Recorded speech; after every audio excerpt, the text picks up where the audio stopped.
बच्चों, आज हम आपकी पाठ्य पुस्तक आकृति के पाठ 4 बैल की अकल पाठ का पाठन करेंगे। तो चलिए शुरू करते हैं। पंडित भट्टाचार्य सीधे साधे, भले, शिष्ट, सौम्य किस्म के आदमी थे। उनके घर सरसों के तेल की जरूरत आन पड़ी है, इसलिए वे तेल खरीदने कोल्हू पर आए हैं। कोल्हू वाले के घर पर बड़ी सी घानी है। एक बैल उसे घुमा रहा है, उसके गले में घंटी लटक रही है। बैल नाचता चला जाता और घानी भी उसके संग घूमती रहती और सरसों से तेल पेरता रहता। बैल के गले की घंटी टूंग टंग टूंग करती रहती। पंडित रोज आते और यह देखते, पर आज उनको अचानक गहरा आश्चर्य हुआ। वे आंखें फाड़े देखते रह गए। वाकई यह तो कमाल की चीज है। कोल्हू वाले से पूछा, अरे ओ लड़के, वो चीज है क्या? लड़के ने कहा, वो तो घानी का पेड़ है, उसी से तो तेल निकलता है।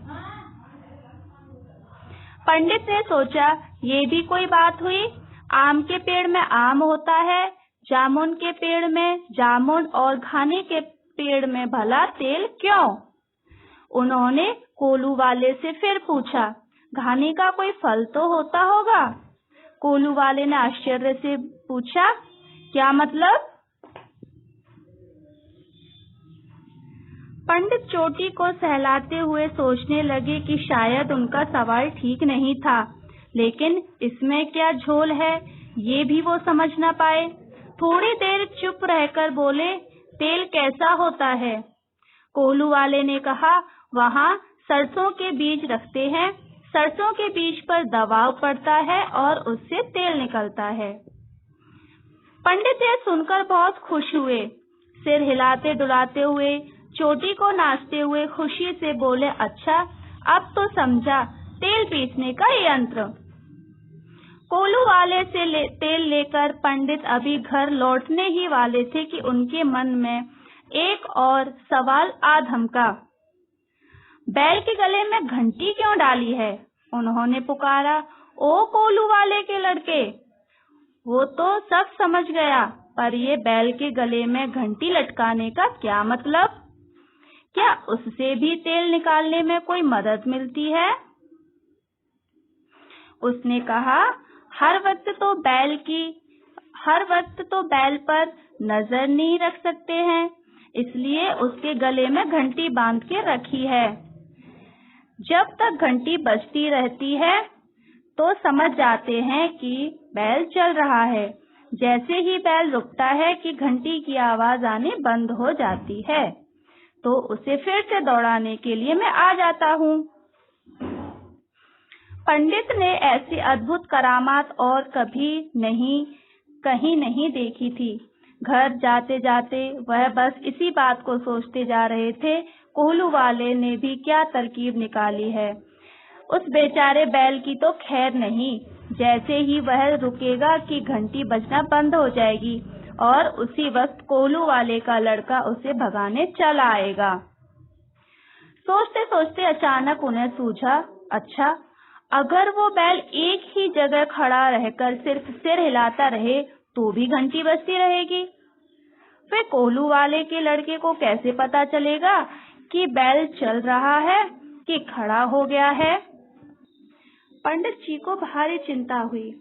अगर वह बैल जरा चालाकी से कामचोरी करे तो कोल्हू का तो कितना नुकसान हो जाएगा। यह सब सोचकर वापस कोल्हू वाले के यहाँ जा पहुँचे और बोले, अरे, वो जो घंटी वाली बात तुम कह रहे थे, उसमें तो बड़ी गलती है। अगर वह बैल कामचोरी करके घंटी बजाता रहे तो फिर क्या करोगे? कोल्हू वाला खिन्न होकर बोला, कामचोरी करके घंटी बजाना यानी? पंडित बोले, मान लो वह एक जगह खड़ा होकर ही घंटी बजाता रहे तो घंटी तो बजती रहेगी, पर घानी चलेगी क्या? तब तुम क्या करोगे? कोल्हू वाला उस समय तेल नाप रहा था। उसने मुड़कर पंडित की ओर देखा और बोला, मेरा बैल क्या शास्त्र पढ़कर पंडित बना है कि उसका दिमाग इतना होगा, उसका इतना दिमाग होगा? ना तो वह आपकी पाठशाला में गया है, ना ही उसने शास्त्र पढ़ा है, और फिर बैल को इतनी अकल कहाँ होती है? पंडित ने सोचा, कोलू वाला सच ही तो कह रहा है। उस मूर्ख बैल ने कभी शास्त्र पढ़कर देखा ही नहीं, इसलिए उस मूर्ख बैल की सारी चालाकी खत्म। तो बच्चों, कैसा लगा आपको पाठ? अब आपका गृह कार्य है कि आपको पाठ 4 बैल की अकल पाठ का पाठन करना है और इस पाठ में आए हुए कठिन शब्दों को और शब्दार्थ को अपनी कार्य पुस्तिका में सुंदर सुंदर लेख में लिखना है। ठीक है?